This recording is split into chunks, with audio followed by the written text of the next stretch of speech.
Hey everyone, so I'm kicking things off today by priming the eye area using the Urban Decay Primer Potion. I'm swiping some of this across the eye area and then I'm using a synthetic brush just to blend the primer into the skin. Now you can use your fingers of course, and the warmth of your hands is actually going to help the product to melt into the skin. So I'm taking then the Urban Decay Stoned Vibes eyeshadow palette today because I know you've enjoyed the previous tutorials, and if you haven't seen them I'll link them below. But the first shade I'm starting with is that peachy toned one. It's called Antidote and it's a matte shade. So I'm using this as my transition shade. I've picked up some of the eyeshadow on the brush that comes with the palette. It's a double-ended brush and I'm using the fluffy side to blend the colour into the crease. I'm using circular motions and little back and forward sweeping motions just to buff and blend out the shadow, and I'm making sure to pull the shadow upwards and outwards at an angle on that outer edge of the eye just to give us a nice elongated shape to the eyes. So once I've done a layer, then I'm going to add a second, and now I'm flipping that brush around and using the flat side to apply the shadow down along the lower lash line. It's not really great for this purpose. I do prefer a bullet shaped brush, but it does the job. And then I'm using the fluffy side just to run underneath the lash line to smoke it out. Next then, I'm taking the eyeshadow Hexed, and it's a warm matte medium toned brown, and I'm starting by patting this down on the outer third of the eyelid, and then I'm sweeping it up into the crease. Now I decided I'd actually switch to a smaller brush. I was using the Urban Decay one that I applied the first shade with, but I just wanted to be a bit more precise with my application, and I feel like this Sedona Lace EB09 brush applies the shadow a bit better anyway. So I'm just blending the shadow now into the deepest part of the crease with that brush, really working it in there, and when I have a little less product on my brush, I'm moving my brush higher up into the crease to fade out the edges and also to blend the brown in with that previous peachy shade. So I just added a couple of layers of this shadow, and once I'm happy with the intensity, then I'm going back down to that lower lash line.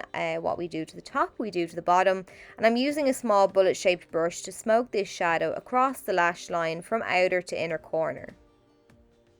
For some added depth now, I'm taking the shade Third Eye, and this is definitely a shadow, or I suppose maybe a formula I should say, that I have a love-hate relationship with. It just takes a bit of extra work to make it look good, I find. So I'm using the same blending brush and very carefully patting and pressing the shadow down on the outer corner of the eye, and then very carefully sweeping it up into the crease. And initially I'm keeping it to that outer portion. As I'm building up the colour, then I'm going to start taking it across the crease of the eye, and I'm just making sure to blend, and blend some more. For the lower lash line then, I'm using the small bullet shaped brush again, and I'm just patting that shadow down along there too. Now for my favourite part, the marble eyeshadow. The first one I'm taking is this beautiful green called Jade. I'm using the brush that came with the palette, and I've wet the brush and I'm sweeping the shadow across the lid. And it's alright if you want a light application of the shadow, apply it in this way. But if you really want the shadow to pack a punch, apply the shadow with your fingers. It's a method in which I'm not usually a fan of, but the difference in the colour payoff is just night and day. Like, look how stunning that is. So then I'm going to take the shadow Bloodstone, and this is very similar to a shadow in the Wet n Wild Comfort Zone palette that I love. And again, I'm just using my finger to pat this on the remaining half of the lid. Pat, pat, pat.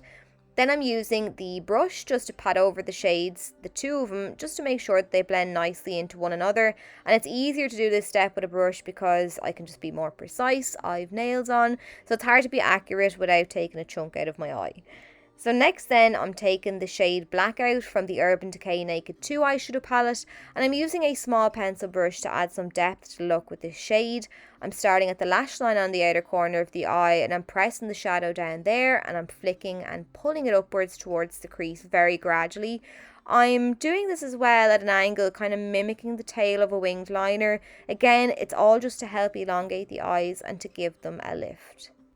I'm then taking the blending brush once again, and I'm using this firstly to dust away any of those shimmery particles that may have transferred up into the crease, and I'm also using it to make sure the black fades in with the purple and brown tones that I applied previously.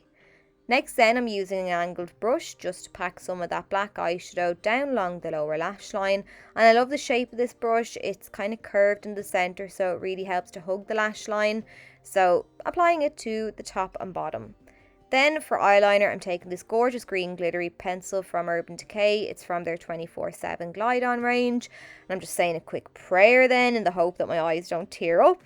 So this didn't perform how I thought it would, but I actually really like it. So it didn't show up on the waterline really, but it does on the lash line. It gives that nice green glitzy look to that area. So what I decided then to do was to go in with a brown liner from NARS, and rather than irritate my eyes by trying to remove the green, I just left it and I ran the brown over it, and I really like the look of the brown and the green together. It's an unexpected result that I was really happy with.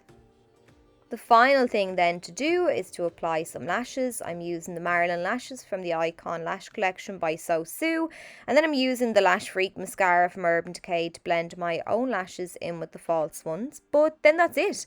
So I hope you enjoyed the tutorial and found it helpful. If you did, please let me know. And don't forget to give me a thumbs up and comment down below, and I will catch you all really soon.